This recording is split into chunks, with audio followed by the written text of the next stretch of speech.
아멘. 오늘은 마태복음 21장 23절에서 32절 말씀이 되겠습니다. 신약성경 36페이지 마태복음 21장 23절에서 32절까지 말씀입니다. 우리 한 절씩 교독합니다. 23절부터 32절까지 한 절씩 교독합니다. 예수께서 성전에 들어가 가르치실새 대제사장들과 백성의 장로들이 나와 이르되 네가 무슨 권위로 이런 일을 하느냐? 또 누가 이 권위를 주었느냐? 예수께서 대답하시되 나도 한 말을 너희에게 물으리니 너희가 대답하면 나도 무슨 권위로 이런 일을 하는지 이르리라. 요한의 세례가 어디로부터 왔느냐? 하늘로부터냐? 사람으로부터냐? 그들이 서로 의논하여 이르되 만일 하늘로부터라 하면 어찌하여 그를 믿지 아니하였느냐 할 것이요 만일 사람으로부터라 하면 모든 사람이 요한을 선지자로 여기니 백성이 무섭다 하여 예수께 대답하여 이르되 우리가 알지 못하노라 하니 예수께서 이르시되 나도 무슨 권위로 이런 일을 하는지 너에게 이르지 아니하리라. 그러나 너희 생각에는 어떠하냐? 어떤 사람에게 두 아들이 있는데 맏아들에게 가서 이르되 오늘 포도원에 가서 일하라 하니 대답하여 이르되 아버지 가겠나이다 하더니 가지 아니하고 둘째 아들에게 가서 또 그와 같이 말하니 대답하여 이르되 실소이다 하였다가 그에게 갔으니 그 둘 중에 누가 아버지의 뜻대로 하였느냐? 이르되 둘째 아들이니이다. 예수께서 그들에게 이르시되 내가 진실로 너희에게 이르노니 세리들과 창녀들이 너희보다 먼저 하나님의 나라에 들어가리라. 요한의 의로 도로 너희에게 왔거늘 너희는 그를 믿지 아니하였으되 세리와 창녀는 믿었으며 너희는 이것을 보고도 끝내 뉘우쳐 믿지 아니하였도다. 아멘. 예수님께 대한 본격적인 유대인들의 공격이 시작됩니다. 예수님께 대하여 무슨 권위로 이런 일을 하느냐?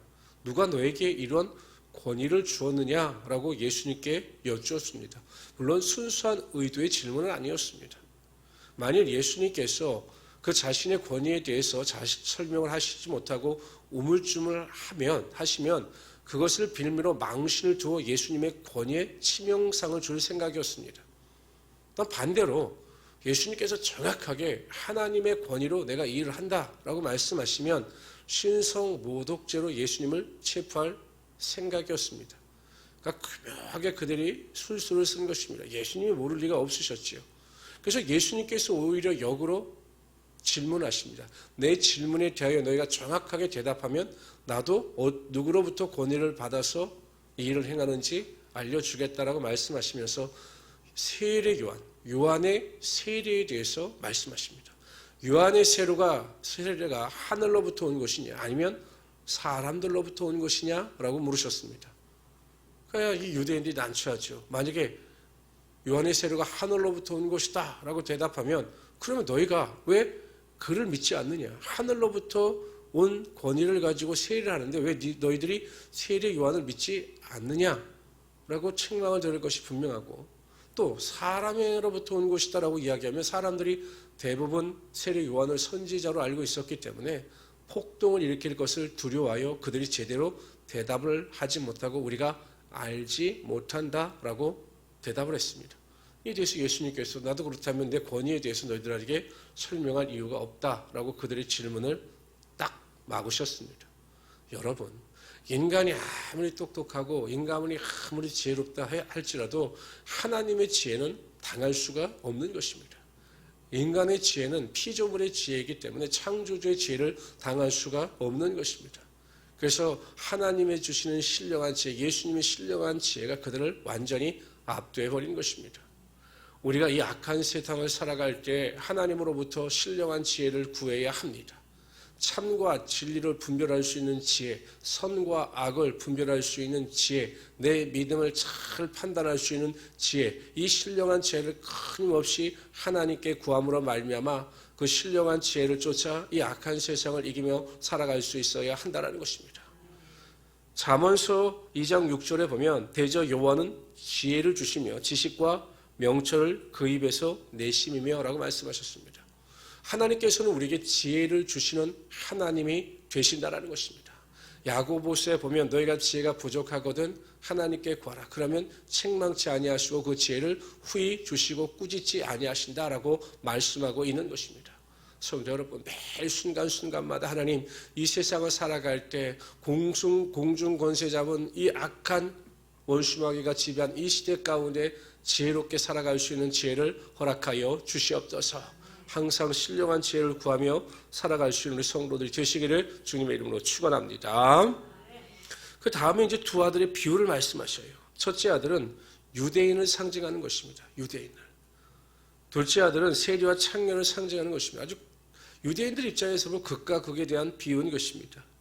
유대인들은 믿는 것 같으나 외식하는 믿음으로 전혀 믿음이 없는 자들이었습니다. 예예하면서 믿는 척하면서 전혀 믿지 않는 것입니다.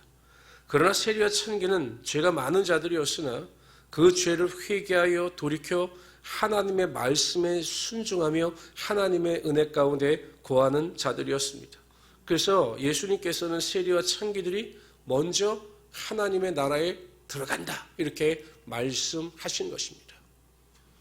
에베소서 2장 1절에 보면 그는 허물과 죄로 죽었던 너희를 살리셨도다 라고 말씀하십니다. 우리는 죄와 허물로 죽었던 자들입니다. 그러나 예수 그리스도의 십자가 보혈의 은혜와 능력으로 말미암아 우리에게 믿음을 주시고 그 믿음을 쫓아 회개하여 돌이켜 구원을 받음으로 하나님의 자녀가 되고 천국 백성이 되는 하나님의 은혜를 허락하여 주신 것입니다. 그렇기 때문에 우리는 항상 그 은혜에 감사하여 돌이킨 은혜 가운데 하나님의 말씀에 순종하고 하나님의 뜻대로 살아가야 하는 것입니다. 세리와 창기들이 자신들의 죄를 회개하고 돌이켜 하나님의 은혜와 말씀에 순종하며 살아갔던 것처럼 우리 모든 성도들은 내가 과거의 죄와 허물로 죽었지만 하나님께서 예수 그리스도를 통해서 나를 구원하여 주셨다라고 하는 그 구원의 은혜에 감사하여 하나님의 말씀의 뜻에 순종하며 살아갈 수 있어야 한다는 것입니다. 제가 언젠가 병원에 갔는데 휠체어에 앉아있는 분이 그냥 힘이 없더라고요.